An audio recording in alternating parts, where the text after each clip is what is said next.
Part 2 begins with Ethan scaling the mountain walls and making his way through the woods. On his way, he is ambushed by the carnivorous creatures who kidnapped Sheriff Pope. He tries to shoot those creatures, but they are too fast for him to aim at. Despite this, he kills one of them, causing the others to flee. Back in Wayward Pines, Ben decides to go to school with his friends, but Teresa forbids him. She believes they should be extra cautious because they are still unaware of the mysterious city. However, Ben claims that she was the one who told him to act along, and as a result, he storms out. Upon reaching the school, Ben and the other 2 students are summoned to a room for orientation. In the orientation, Megan informs them about the carnivorous creatures referred to as abbeys, which are genetic mutants that resemble humans. According to Megan, abbeys travel in herds and have far superior smelling and listening abilities than humans. She also claims that the abbeys are capable of killing an armed soldier in a matter of minutes. On the other hand, Teresa attends her first day of work as a Wayward Pines realtor. She is assigned with the job of giving away the houses to the people rather than selling them. Following this, Teresa goes to the hospital to meet with her first customer named Wayne Johnson,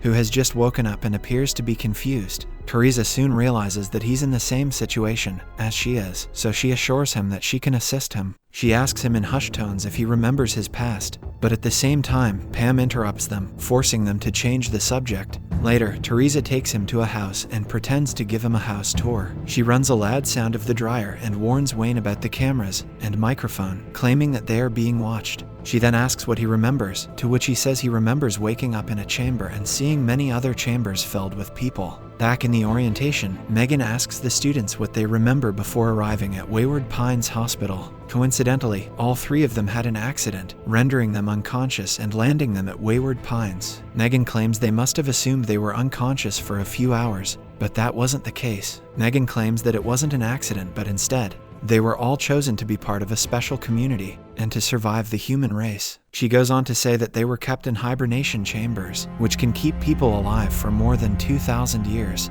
and that they eventually ended up as the first generation of Pines kids. She then reveals that the year is 4028, not 2014. Here, we learn that Wayward Pines is set way in the future and it's bleak as hell. She also tells them about David Pilcher, who saw the abbeys coming, so he created Wayward Pines and filled this place with humans to continue the human race. After saying all of this, Megan forbids them from sharing it with anyone else because a student once shared it with his parents, causing his entire family to perish. Following this, the 3 of them attend the candle handling ceremony, where they are welcomed to the first generation by the other students. Meanwhile, Ethan finds out the hard way when he comes across a barren boys. Soon after, Dr. Jenkins, who is none other than David Pilcher, arrives in the helicopter with Pam to reveal the truth to Ethan. However, they hear the abbeys approaching, so they all get on the helicopter and fly back to Wayward Pines. David takes Ethan to his huge facility, where he has several volunteers as well as his sister, who is none other than Pam herself. While David is busy with something, Pam takes Ethan to the medical room and applies first aid to his wound caused by abbeys. During this, she informs him that David wants him to be a part of the team and assist him in protecting Wayward Pines. On the other hand, Teresa is attempting to learn more about the mysterious Plot 33 mentioned by a disgruntled ex-realtor named Henrietta. When her boss, Bill, notices this, he takes the file away and warns her not to look at the plot maps unless he specifically asks for it. After a while, Kate walks into Teresa's office and invites her to join her for coffee. It is revealed that Kate summoned Teresa for coffee solely to allow the delivery man, Ted, to steal the package from Teresa's cabin. At the coffee shop, Kate uses the time to extend an olive branch, trying to persuade her to set aside the past things about the affair between Ethan and herself, and consider her as an ally in finding the truth. While Kate distracts Teresa with her conversation, Ted steals the package and delivers it to Kate's husband, Harold. Meanwhile, David leads Ethan to a large area containing a number of hibernation chambers that are filled with people. When Ethan notices this, he accuses David of abducting the people and forcibly bringing them to this desolate place. David responds that the people's future generation will undoubtedly require his assistance,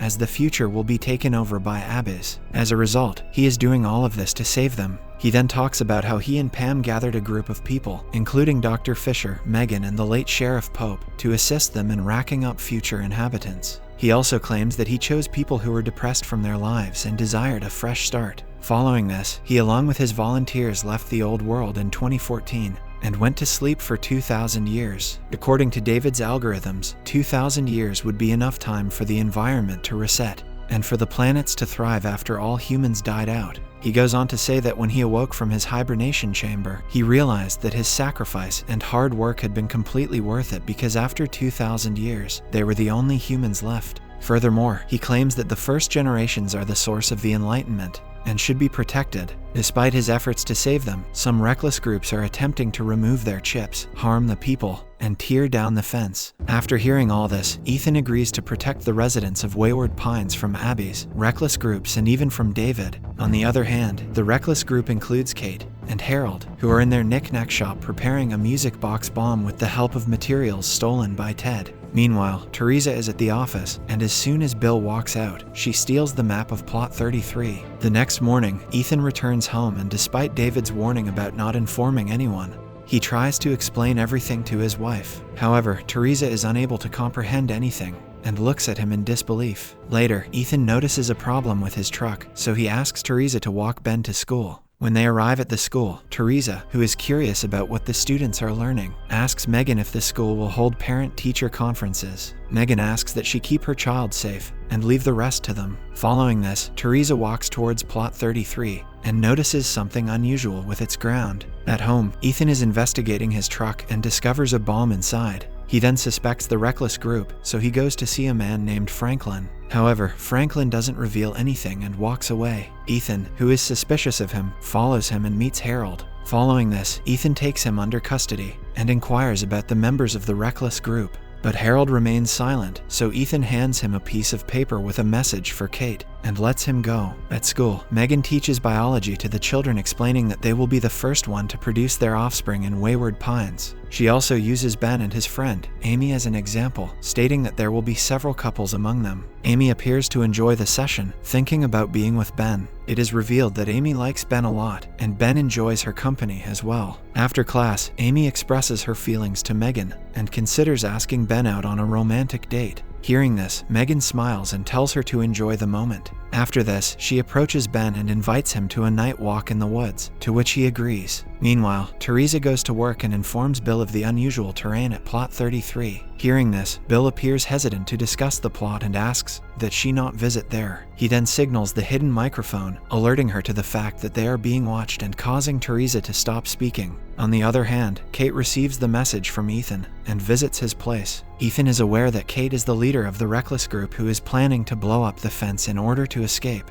He tries to explain David's point, attempting to persuade her not to take down the fence. Just like Teresa, Kate is unable to accept the truth and believes he has been brainwashed and is working for the person who built the entire place. Following this, Kate approaches Harold and claims that the bombing process must be accelerated. However, Harold doesn't think that would be a good idea because Ethan is already aware of them. Despite this, Kate remains firm and orders all of their members to begin working on the bombing plan. In the evening, Harold meets Ted in a restaurant and hands him the music box bomb, which Ted keeps in the back of his truck. It is also revealed that Ted was the one who planted the bomb on Ethan's truck earlier. The same night, Kate, Franklin, and the rest of their team members, except for Harold and Ted, plant the bomb on the fence and wait for it to detonate. Shortly after, Ethan arrives with a gun and demands that the bomb be defused. When Kate refuses to do so, he holds her at gunpoint and threatens Franklin to defuse it. Left with no choice, Franklin defuses the bomb, and following this, Ethan locks everyone in the prison, isolating Kate from the others. Ethan then asks Kate to convince her team to put a stop to all of this because they will no longer be able to return to their old world.